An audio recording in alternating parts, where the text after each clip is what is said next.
আসসালামু আলাইকুম রহমতুল্লাহ। আমরা আজকে এসেছি তামিম ইন্টিগ্রেটেড ফার্মের সিএফরাজ 118 তারিক ভাইয়ের খামারে। আজকে আসলে তারিক ভাইয়ের এই মুরগিটার বয়স চলতেছে আসলে আজকে 17 দিন। এই 17 দিন বয়সে আসলে খামার ব্যবস্থাপনাটা আসলে কেমন হওয়া দরকার কিংবা কেমন করে রেখেছে তারিক ভাই, আজকে আপনাদের সামনে আসলে তুলে ধরবো। আসেন তারিক ভাইয়ের খামারের ব্যবস্থাপনাটা আসেন দেখি। আসেন, এই যে দেখেন তারিক ভাইয়ের আসলে সবচেয়ে আসলে সুন্দর একটা বিষয় দেখেন যে আসলে চুনকামটা, এই যে চুনকামটা দেখেন আসলে কত সুন্দরভাবে দেখেন চুনকামটা কিন্তু তারিক ভাই কিন্তু লেপে দিয়েছে।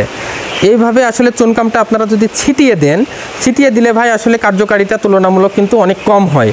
এই কারণে আপনারা সবসময় চেষ্টা করবেন যেন চুনকামটা এইভাবে লেপে দেওয়া যায়। এবং এই যে দেখেন যে আসলে পাত্র ব্যবস্থাপনা থেকে শুরু করে টোটাল মুরগিগুলোর আসলে ব্যবস্থাপনাগুলো দেখেন। এই যে আসলে রাজশাহীতে আজকে আল্লাহর রহমতের বৃষ্টি হচ্ছে, এই কারণে আবহাওয়াটা অনেক সুন্দর আছে এবং মুরগিগুলোর ভিতরে দেখেন যে অনেক আনন্দ এবং ফুর্তি কাজ করতেছে। এই যে দেখেন তারা কতটা স্বতঃস্ফূর্তভাবে আছে এবং ব্যবস্থাপনাটাও কিন্তু অনেক সুন্দর পেয়েছে, এই কারণে কিন্তু তারা আরও বেশি কিন্তু স্বতঃস্ফূর্ত। এই যে লিটার ব্যবস্থাপনাগুলো দেখেন এবং এই যে দেখেন যে খাদ্যের পাত্রের পজিশনগুলো কিন্তু অনেক সুন্দর। এই যে দেখেন খাদ্যের পাত্রের পজিশন এবং এই যে দেখেন পানির পাত্রের স্ট্যান্ডগুলো দেখেন। আসলে আপনারা কিন্তু চাইলে কিন্তু এই যে এভাবে কিন্তু পানির পাত্রের স্ট্যান্ডে কিন্তু পানিগুলো রাখতে পারেন। এই যে দেখেন যে টোটালগুলো কিন্তু এই যে পানির পাত্রের স্ট্যান্ডগুলোর দিয়ে কিন্তু পানিগুলো কিন্তু সুন্দর পজিশন অনুপাতে কিন্তু সাজানো যায়। এই যে টোটাল খামার ব্যবস্থাপনাটা কিন্তু অনেক সুন্দর। কিন্তু এখানে এই খামারটি আসলে দেখাশোনা করে আমাদের আওয়ালুর রাখের সাহেব। আসলে এই যে তিনি আল ভাই, এখানে মানে গ্যাপটা আসলে কি মনে হচ্ছে আপনার কাছে? স্যার আমার কাছে গ্যাপটা মনে হচ্ছে জায়গাটা একটু কম হয়েছে। আচ্ছা আচ্ছা, জায়গাটা আজকের বিকেলের মধ্যেই তাহলে জায়গাটা বাড়াই দেন অবশ্যই। এখন থেকে চলমান হয়। হ্যাঁ, জায়গাটা অবশ্যই বাড়াই দেন।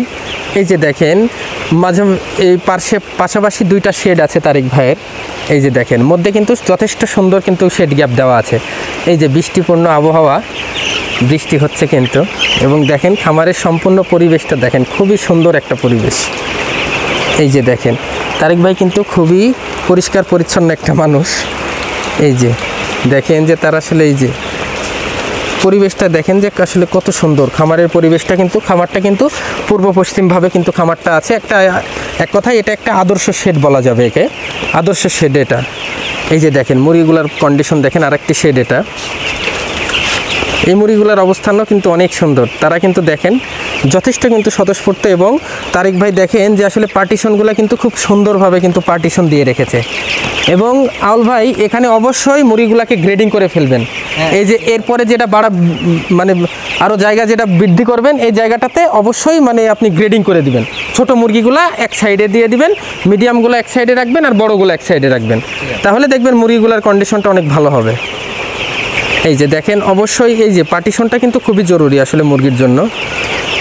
এই যে আসলে টোটাল চুনকামটা দেখেন, এই যে তুষের স্টকটা দেখেন যে আসলে টোটালি কিন্তু একেবারে তারিক ভাই কিন্তু টোটালি খুব সুন্দরভাবে কিন্তু স্টকটা একেবারে কিন্তু সেভাবে কিন্তু রেখেছে। এই যে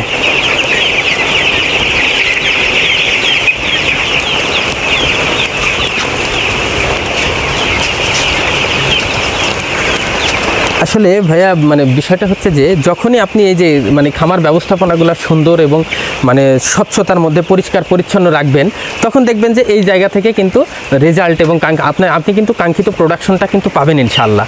এবং তারিক ভাই কিন্তু আমাদের সাথে যত ব্যাচ করেছে আলহামদুলিল্লাহ কিন্তু তিনি কাঙ্ক্ষিত রেজাল্ট কিন্তু সবসময় পেয়েছে। এটার পিছনে তার অক্লান্ত পরিশ্রম কিন্তু জড়িত। আসলে আপনারা ভালো প্রোডাকশন পেতে অবশ্যই আপনাদের অক্লান্ত পরিশ্রম কিন্তু জরুরি ভাই। আপনারা অবশ্যই ভিডিওটি মানে বেশি বেশি শেয়ার দিন এবং আরও সবাইকে জানার একটু মানে সুযোগ করে দিন, এবং বেশি বেশি লাইক এবং কমেন্ট দিয়ে আমাদের ভিডিও তৈরি করার আরও আগ্রহ প্রকাশ করুন। এবার আসসালামু আলাইকুম রহমতুল্লাহ।